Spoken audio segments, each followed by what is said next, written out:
always learn these things. Because in reality, most of you are the biggest evangelistic force for the gospel, not myself, right? Not Pastor Chang, not our senior Pastor Shay. We spend 95% of the time with people that are Christians, right? So we lead. That's why these are for those that are going to lead Christians.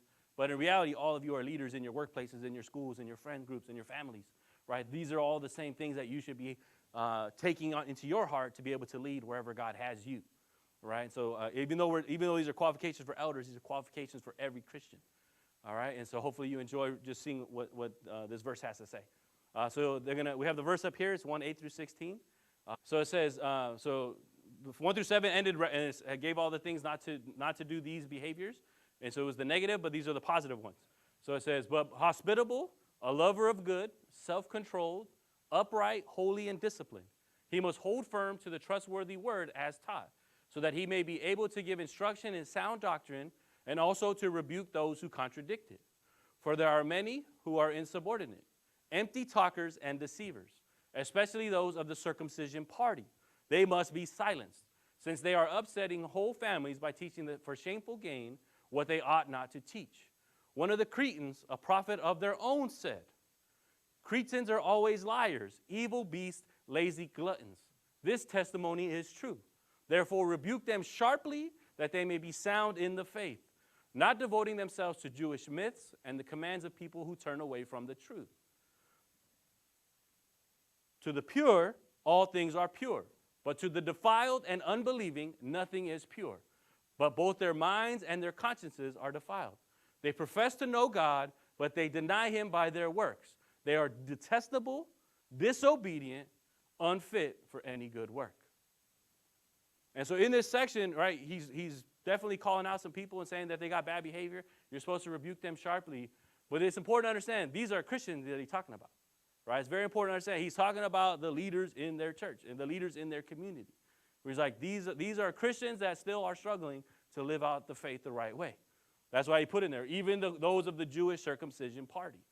Right? So that's what it's supposed to show us. Like, just because you're Christian, just because you come to church, just because you're here all the time and you have influence, doesn't mean you're always doing what's right. Right? Every leader has to be sharpened. Every leader has to grow and grow and grow. Part of why the big push for Sunday school. Right? That's what they were saying. Like, anybody can just show up all the time. But it doesn't mean that God is shaping their heart. It doesn't mean that they're able to know what God really wants. So the best way to do it is to come together and learn and study together. To be able to get sharper and sharper so that way we can always be on the same track. That we're always on God's track. Right? But that's where it's important to understand. It's very easy to be Christian, but it doesn't mean you're always going to be doing the right thing.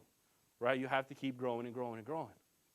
And so it's important in this section where he's saying, like, to the pure, all things are pure.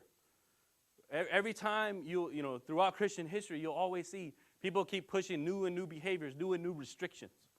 You shouldn't do this. You shouldn't do that. And it's like, takes away from the fact that God gave us freedom for everything, right? Jesus died so we're free for everything. We don't need restrictions no more. We don't need limits. And so this is where they're saying, like, just because you put more rules on doesn't make you holier. Just because you put more rules in front of somebody doesn't mean they're going to follow God more seriously. It just means they're going to follow those rules and then just do whatever they want. Because all they got to do is hit a checklist of behaviors, and then they can just have whatever heart attitude they want. And that's where he's sharing. Like, basically, these people that have become leaders in this group, in this church, they're good at doing the Christian behavior. But in their hearts, you can see that they're not really following Jesus or preaching what he wants. They're just preaching new and new behaviors. And so that's where... In this second, here I put it says, all things are pure to the pure. Right? So this is where Paul is saying, like, in reality, if you have a pure heart, if you're close to God, you don't even need a restriction. It doesn't affect you. Right? And so it said, so I put a couple of things that, like, especially back then, this is what some of them were pushing. So it says, foods are clean, all foods are clean and delicious. Right? This is where a lot of them, they had that issue with Jews and Gentiles, what they ate, what they didn't eat. Right? There was always this kind of like, you're wrong for eating this kind of food. But this is what they were saying. Like, it doesn't matter what goes inside you, it's what comes outside of you that defiles you. Right? But this is what they were saying. Like, all food that God made is good. Why make somebody refrain from eating anything? I actually ate a vegetable that I liked. I was eating Korean food. I was eating at Tofu House this last week. And so I took a picture. I was going to send it to the youth because, like, when you go to the Korean places, they give you all the, like, side things, the little bowls of, like, all kinds of side stuff. And so normally I've taken them a couple times. That's when I've gone or I got with other groups of this church. Everybody eats up all the sides, right? So I've never really had to eat them. And so I was like, man, like now that I'm by myself, I have all these cups. I was like, maybe I should eat a little bit because like it's going to be very wasteful. And so they actually had like some broccoli. So I had like the noodles I like, some of the stuff, the daikon and thing. But they had like broccoli there. And I was like, man, I hate broccoli, right? And I was like, even when I eat beef and broccoli, I always eat around it, right? And so I was like, man, I should at least try to eat a little bit, right? Just to make, one of the vegetarians happy. I know they'd be happy if I ate it. And so I'm like, all right, I'm going to wrap a piece of meat, put a broccoli in the piece of meat and eat it. And so when I ate it, I was like, hey, it's actually pretty good raw, right? And so I was like, oh, let me try it. And I was like, hey, uncooked broccoli is good, right? And so I was like, wait, why are Chinese people cooking it? Like, why just, just put it on the side and grab some beef. And I was like, it's way better raw. Right? And so if you know me, that's my thing with vegetables. I just don't like cooked vegetables. I like carrots that are raw, like, eating them. When you cook them and they're all soggy, I was like, nah, right? I like texture. And so that's why I was like, I actually like, even vegetables are good if they're prepared the right way. But why? Because God made everything good. Right? And that's where we see, like, there's no need to refrain from something. Now, obviously, there's levels that you should eat it, things like that, right? Like any food, like seafood's very good. I love salmon. But like if you eat way too much, it could be risky, right? It could be unhealthy. If you eat uncooked, raw, like sushi all the time, it could be unhealthy. But the food is good itself. Even drinking, right? Drinking brings cheerful feelings. In this section, it says just the leaders can't be drunkards. And that's the warning. You can't just be getting drunk all the time.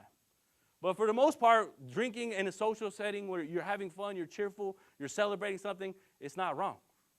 That makes sense. It does make you feel extra cheer. I married my friend a couple years ago. He asked me to be the sermon, and so before we was getting married, the wife took forever to get ready.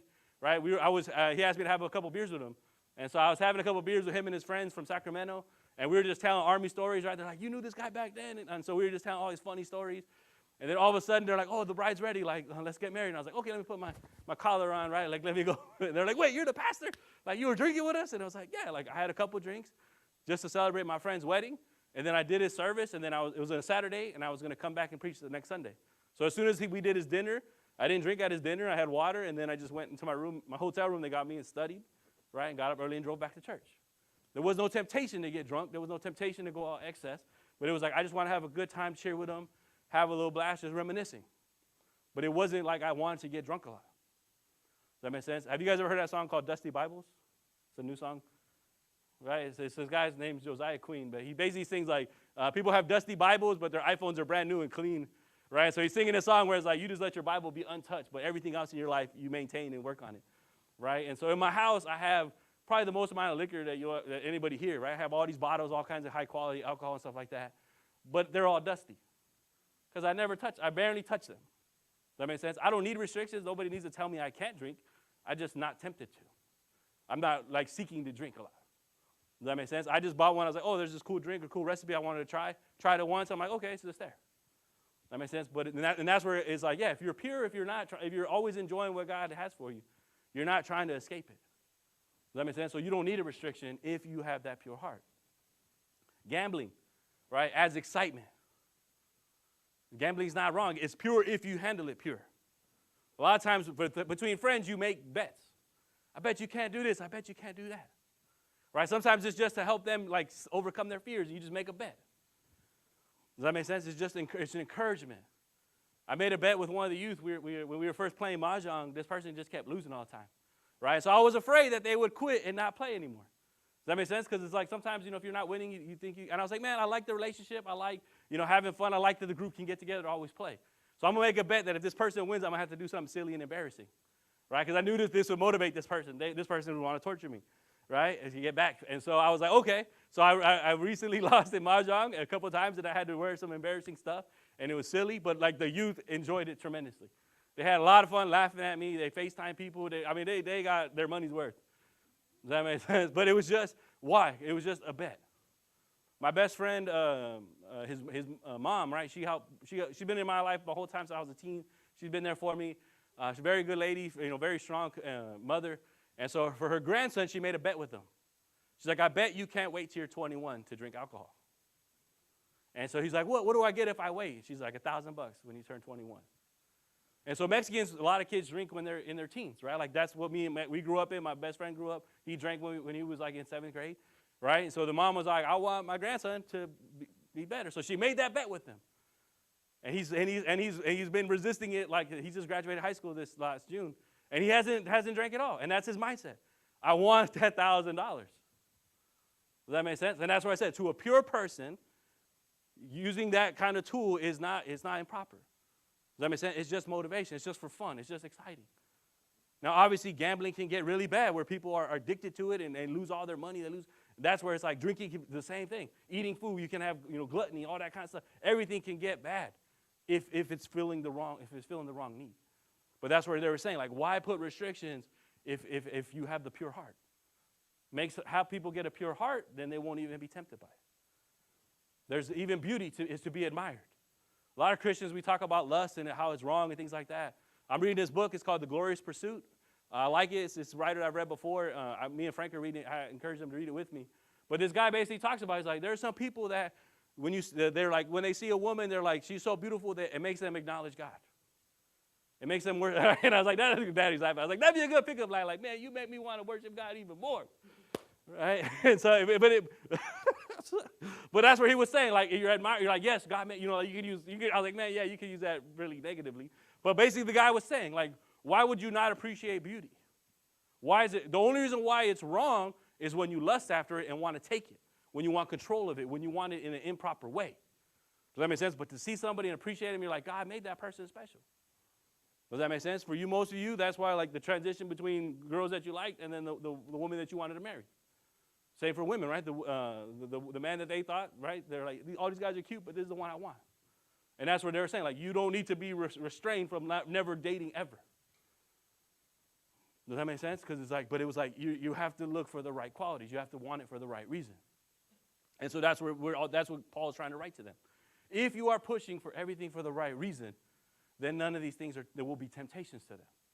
None of the things will be used incorrectly because they're pure now in their heart. And they use everything with purity. He's like, that's what we should push for rather than just doing behaviors that you can check off a box. All right? And so that's where he's saying, like, if you look at Colossians, this is what he wrote in almost every book, right? Just so you know, like, this is not just me. Because you're like, Joaquin just said it's okay to drink and gamble and stuff like that, right? But it says right here in Colossians 2:20-23, if with Christ you died to the elemental spirits of the world, why, as if you were still alive in the world, do you submit to regulations? Do not handle, do not taste, do not touch, referring to things that all perish as they are used, according to human precepts and teachings. These have indeed an appearance of wisdom in promoting self-made religion and asceticism and severity to the body, but they are of no value in stopping the indulgence of the flesh. Right? Paul writes this over and over. It doesn't stop them if you just tell them that they can't do it. You got to teach them why. You got to give them a different alternative. And so in the next slide, I have this quote from the book, The Glorious Pursuit.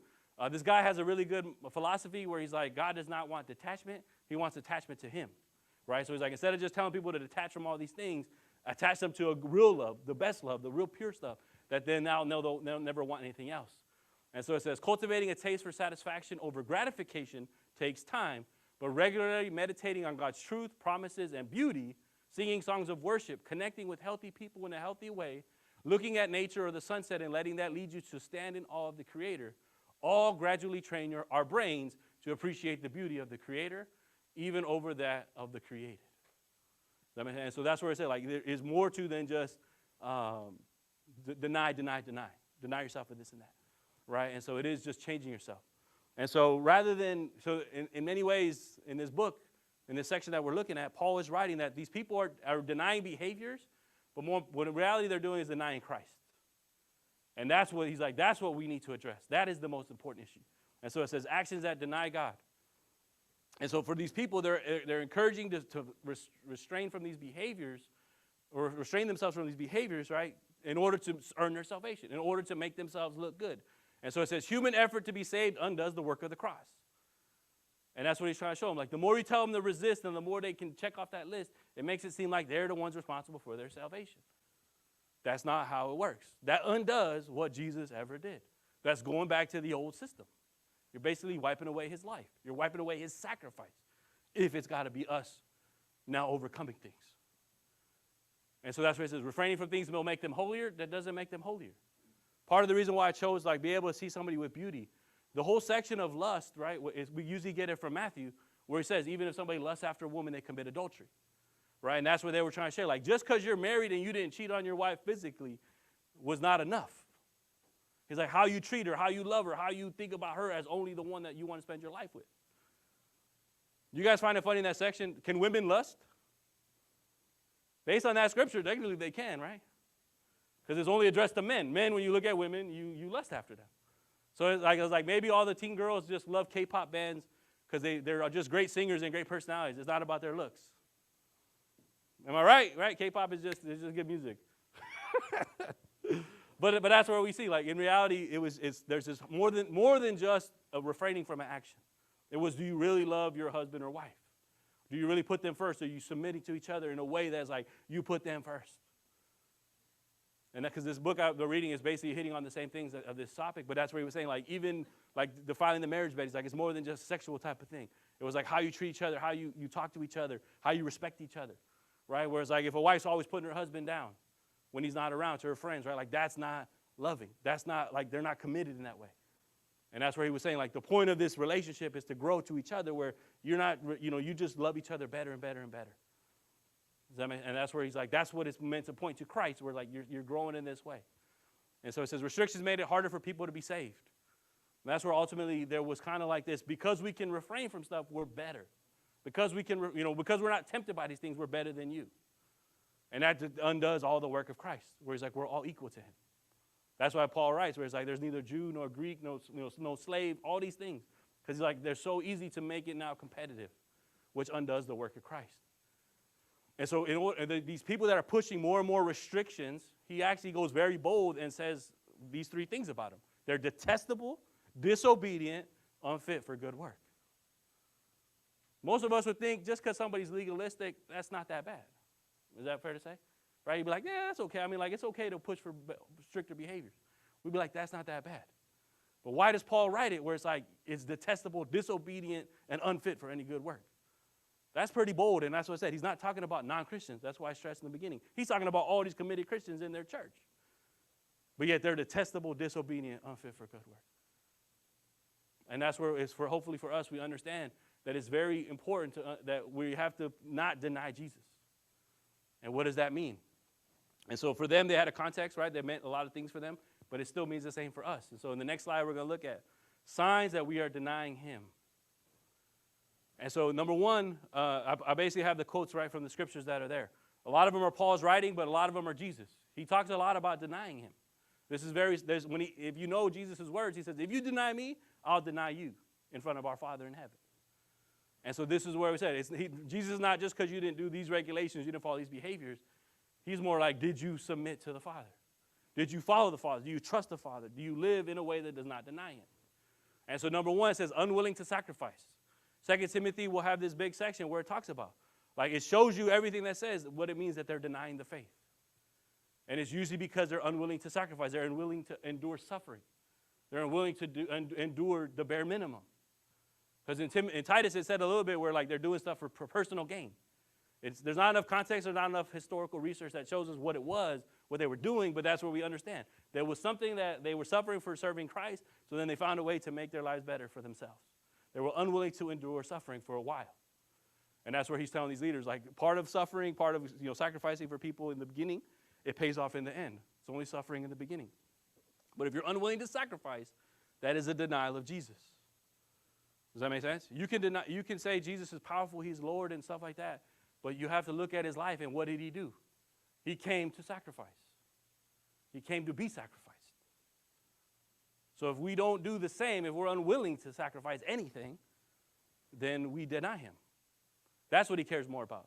Not the fact that we refrain from certain behaviors that may or may not cause us trouble, versus us sacrificing everything for his kingdom, for whatever could advance it. And so it says, another way we deny him, live like we are afraid to die.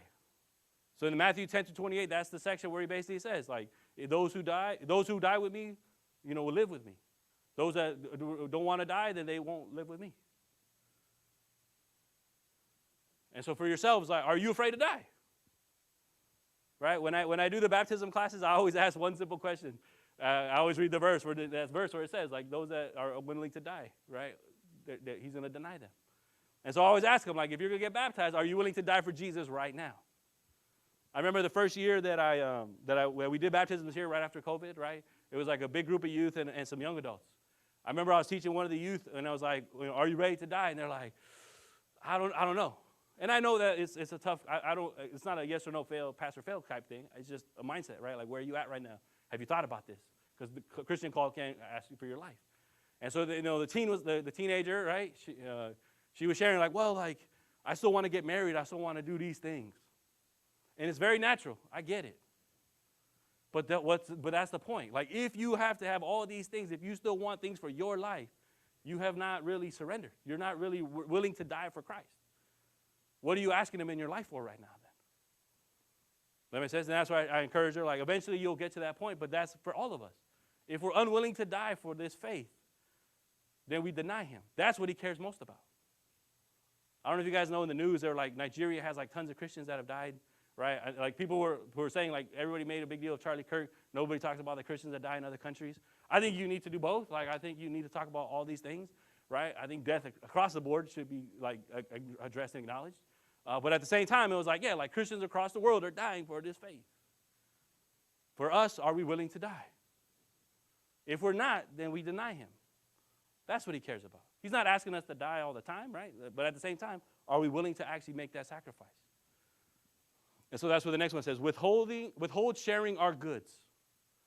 There's times where it says, in this verse in Matthew 25, this is where they ask him, like, Lord, Lord, like, we prophesy, we cast demons out in your name. Like, do you know us? He's like, no, I'm separating you. Those that fed me, those that took care of me, they're saved. Those that didn't, they're not, they're going to perish. And they're like, when did we see you? When did we not feed you? And he's like, when you didn't do it to the lowest of my people, you denied me. You denied me taking care of me. You denied what I would do, what exactly I'd live my life doing, going and caring for all those people. Does that make sense? And that's where we see, like, there is this hard attitude. That's the actions he wants more than anything. And so the last one is, our main goals are not salvation of souls. With the youth, we're talking a little bit about, like, our futures, right? What they want to do in life, things like that. And I get it. Like, they have aspirations, things like that. But I always turn it to them as, like, but how are you going to use that gift for God? How are you going to use that to serve him? How are you going to use that for all the ways to honor him? That's how you deny him with what you want. I obviously shared, like, I served in the military. That was my way of serving God. I saw people dying, innocent people needed protecting. I was like, I'll risk my life. I'll hit all those things. But that's where I was like, it was always God's mission. I know recently, I think a couple weeks ago, Paydong, right, he got ordained at the church. I admire him a lot because he was doing a job here. He was working, like, in some labs, making a lot of money. But that was not his goal for his life. He's like, God has been in my life. God has been with my family. Like, now he's calling me to this next step. I need to be obedient and give up all those things.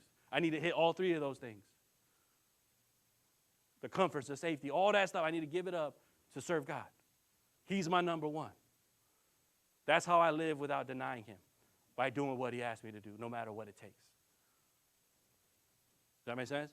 I asked the youth in our small groups the last time we did Titus, how many of you are envisioning what future roles you would serve at in this church? Right? So obviously none of them thought about it, and it was just kind of cool and fun to talk about it. But that's where, like, for all of you, right? Like, what is your roles? What do you see that you're contributing to the kingdom of God? It doesn't have to be just serving as, like, elders and deacons, right? But there's, like, ministries. There's so many things to use your life for God. That's what it comes down to. Is that your priority? Is that what you're thinking? Is that on the top of your list that I need to do this, this, and this? Versus I need this, I need these tangible things, I need these worldly things, I need this kind of physical measures, right? I need these cars, these houses, these relationships, this kind of wife, this kind of husband, right? All that kind of stuff. This kind of travel life. Everything else, that's your top priority. And that's what Jesus is saying. Like, our top priority was you, your salvation. That's what I live for, to make sure your life was about God's life. Again, the way it should be, always, first. And so when we prioritize everything else, that's the easiest way to deny him. That's why I said it's very easy to put a couple behaviors that you're not that really tempted by and that don't have that much impact on your life. If you're checking those boxes off, you feel good about yourself. But God's saying, like, that's the bare minimum versus the real hard things. Are you actually going to give your life for me? Are you willing to take pay cuts? Are you willing to lose jobs because of your faith? And that's where he's like, that's how you deny him. And so I'll just end with this. Like, what does a life look like that is acknowledging him? And so I put up a list of these things where it's like, it's not just refraining, right? It's pushing towards something that's better. Because ultimately, Jesus didn't just die for you to give up all these things. What he died for you is to have a better life. My favorite quote that I always use, even when I did the first baptism, when I preached that sermon, it was like, Jesus died so that you could have an abundant life. And that's why they're saying, like, refraining from things don't matter. It's enjoying everything in its proper ways, enjoying everything to the fullest, that it makes your life better, that it makes your life the way God intended it to be. And so that's where it says, like, Jesus died for us to have freedom from things that keep us in bondage. That's why they do talk about refraining from certain sins, and it'll be part of the rest of the book. It'll be in every writing where it's like, yeah, certain sins make you go back into bondage.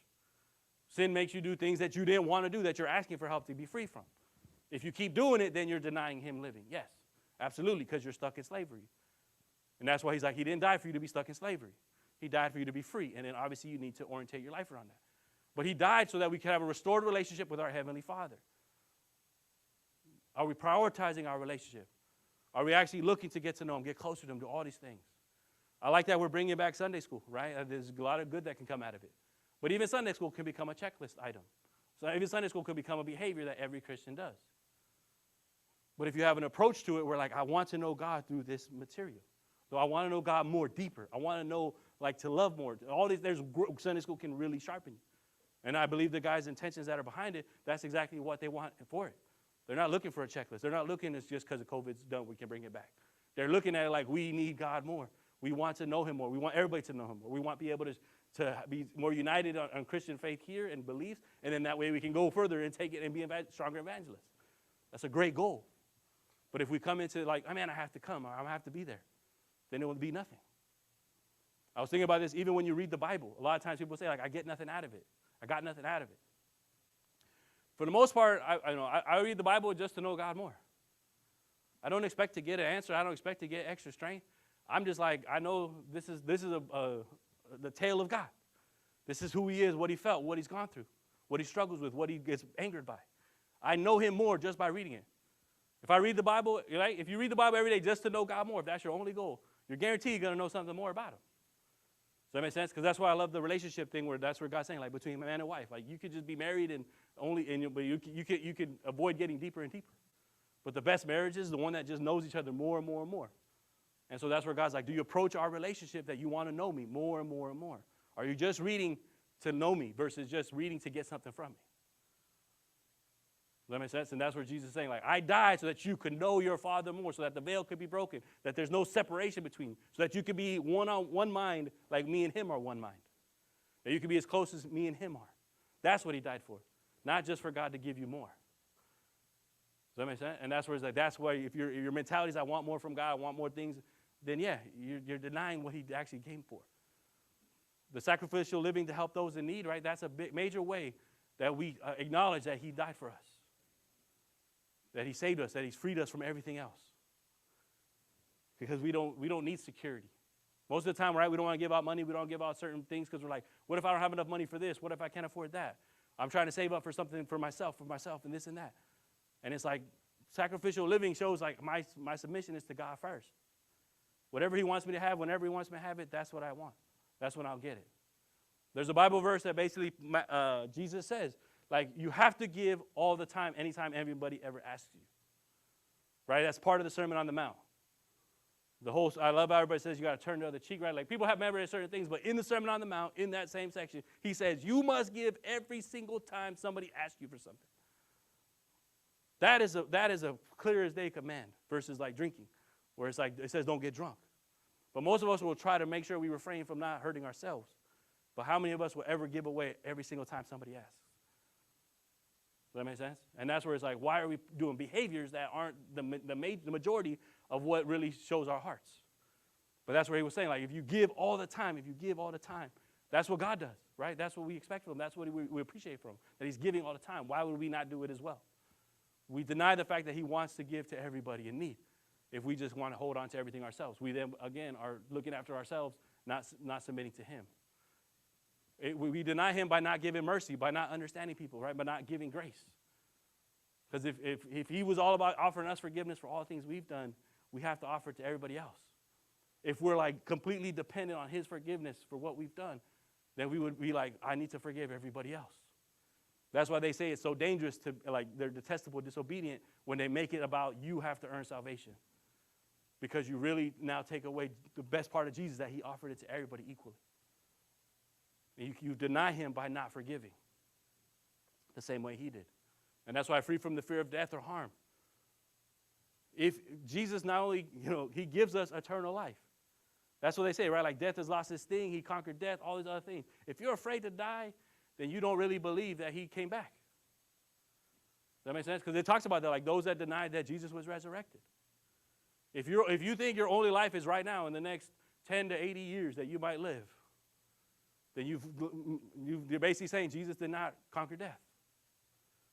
If I have to make the best of this life, if I have to have everything now, if I have to have all this stuff and be good now, then you deny that he gave us eternity. Right? And that's why I love, so many people think I'm reckless. I throw my life away so many times. It's true. It's true. It's crazy. I can't even tell all my stories. I ain't got enough time. But it's reckless to somebody that's not a believer. But when I see Jesus and I know how reckless he was with his life for me, what he took, what he endured, what he died for, then it's like, of course I got to throw my life away just as much as he did. Because I know this life is nothing. This life is such a small period of what eternity is. Does that make sense? It's like a child worrying about the first 3 to 4 years of their life. Versus in reality, they have a whole life together. And that's where for yourselves, it's not easy to do, but that's where he's asking. Are you willing to die for whatever God asks you? Are you that obedient even to the death and to the cross? That's what it talks about. But if you're afraid, you want to protect your life, if you want to have everything in this earthly plane, then you're denying him. Because he didn't die for you to have all this stuff on this plane. And he even says that all these people that followed him, those that were going to go to the cross, die for him, that's what he tells them, like your rewards will be later. Because you believe that I got your later covered. But if we're sitting here like I need everything now, and that's why not willing to die affects how much you do all those other things, your sacrificial living, your giving, right? All those kind of things are affected by the fact that you think this is the only life you have. And that denies what he died for. And so that's why it says selfless givers that are not worried about holding on to treasures now. This is where hopefully you learn, because even I was telling Danielle on Friday, I kind of hate Chinese food now, right? I don't know, I hate all Asian food for some reason. But it's every time I eat it by myself. When I go by myself, I'm like, this food sucks, right? I was like, this is not good. But every time I eat it with all the leaders that use, I'm like, man, this is so good. Why is this so amazing? Right? And I'm like, and that's why I was like, I want to go eat by myself. Maybe Kevin's like, I can't go to that place without him, and I did, my bad. Right? But that's what they're saying. There's more to life when you're doing what God's saying. When you're in relationships, when you're treating everybody the right way and doing all these things, everything is just better. And that's where they were saying, there's these eternal treasures that is meant for your life. But everything else is a roadblock. Everything else is a hindrance to you receiving everything Jesus wanted you to have. And so really the warning is not denying him, you're going to miss out on, you're going to stop people from being saved. By denying him, you're missing out on all Jesus had for you. And that's where, if you read the rest of Titus, I don't want to cover it because Pastor Chang will head in 2 weeks. But the warning of this, that's what they're saying. Basically, the reason why we're not fighting them, the reason why we're patient with them is because God can change them and save them in a way that they'll be able to be richer lives. But that's where it's a warning to all of us. If we try to do all these things for the wrong reasons and do it in the most limited ways, we're denying him and we're missing out on what could truly be there. Because that's why I said my best friends, my best relationship all came from me risking my life. Me being able to risk stuff and give up stuff is what connects me to so many great people that are all about Christ, that are all about following him, and the rewards are so much better. Does that make sense? Food tastes better. That's why I said food literally tastes better when it's with people that are all trying to be on God's mission, trying to talk about God, talk about faith. That makes sense? It's just a little sample of what it is. And so hopefully for yourselves you get there. And so I have these applications real quick, right? This is from this book. I like the guy that he asked this when he's like, when you're loving all these things, it's normal to love other things. It's normal to be able to deny him and resist and do all these things. But you need him for help. That's ultimately what this section was trying to teach them. They all have to submit to Christ and know he's the only one that's going to change people, right? His love, their connection to him. And so he has this prayer. He's like, Lord, give me. So he says, if you're struggling with attaching yourself to things that are not healthy for you and you want to attach yourself to God more, he's like, pray this prayer. He's like, Lord, give me a love for you that is more powerful than any hunger for sin. And so he says, do you think God will hear that prayer and say, let me consider whether I really want to answer that one? Not a chance. It is supremely wise to love God above all things, so ask for that love. And that's where even for this message, it's not about you at your effort. It is about really trying to go after God and really trying to connect in ways to him that everything else disappears. Does that make sense? And so that's where I have Jesus' life to kind of model that for us. Jesus goes off to a mountain all the time to hear from God. In the beginning, the guy said, like, why not go off to see a sunset to be able to see God's beauty and appreciate him? Right? Like, what do we do to actually connect to God, to appreciate him, to see the beauty, to take our worries away? Does that make sense? I was like, I'm guilty. I never go see a sunset. Only on our youth retreat. The youth retreat, when they want to go see it, I go take them. But that's never a priority. But that's where I'm like, man, I really should start trying to do little things to like recognize God more in my life, just to be in awe of him. That would help me feel his love and attach more to seeking him out over other things in my life. Jesus fed by doing the work of his Father. And that's where he said over and over again, like, I'm with the Father, I do his work, I do his will. Like, this is what stays connected. This is how I don't deny the Father. He showed us what it takes to actually acknowledge the Father, right? To acknowledge our leader. And that's what he now modeled it after him. Doing his work is what makes us stay connected, which makes us not deny him. He helped people as he went by, right? Obviously, he led that model of always giving. But more importantly, Jesus lived without fear. This is where we see, like, he did not live with fear. He did not, and that he's kind of showing that model. Like, if you know you have eternal life, if you know you're going somewhere better, you'd be this reckless. And that's where hopefully, don't you want to live that way? Where you have no fear of anything on this earth? Right? Like, doesn't everybody want that? Like, I want to fear nobody and fear nothing, fear no type of harm. I can just walk around and do everything. Paul even talked about, like, I have no fear of snake. Like, all these guys, they talk about it. Like, we had no fear of nothing because we know everything's secure. I know all of us want to live without fear. So his life is that model, and so I put that last thing right here. Discover new ways to connect with God. I keep saying this over and over, right? Like I said, even your Bible reading, come with that mindset. Just help me know God. God, help me know you more through this reading versus I'm looking for an answer. But Sunday school, right? You come to Sunday school, be able to learn and try to have that approach. I want to know more about God. Ask your questions. Push to know more. Make time for God each day. The youth and I have been starting the journal. It's been really good. I like it. It was a new thing I tried.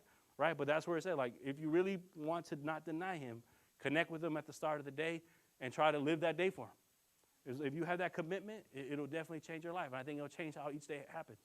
And it says, let your love make others see Jesus as your lead. And that's ultimately what it comes down to. Like, the more you're connected to Jesus, the more you're trying to receive his love, the more that's going to flow out of you. And that's what others should see. That's what will be our powerful testimony. The fact that our lives are different. I have a question for you guys in your small groups where it says, if somebody was to ask you, why would my life be better with Jesus, what would you tell them? For a lot of you, I don't know if you have an answer for that. Right? Like, is your life better because of why? What is it? What's tangible? And that's where it says, if you don't have an answer, then you got to go look for it. You got to seek him out to find that. And that's where it says, the last one, grow your faith to live without fear. Jesus is the only one that can take it away. The closer you are to him, all these things go away. Not behaviors that just check off checklists. A pure pursuit of him, a pure love for him, a pure commitment to him will open those doors. And so that's where it says focus more on kingdom building. That's that last one. In your life, whatever your priorities are, whatever your goals are, I think everybody's always thinking of the future. Are you starting to think for him?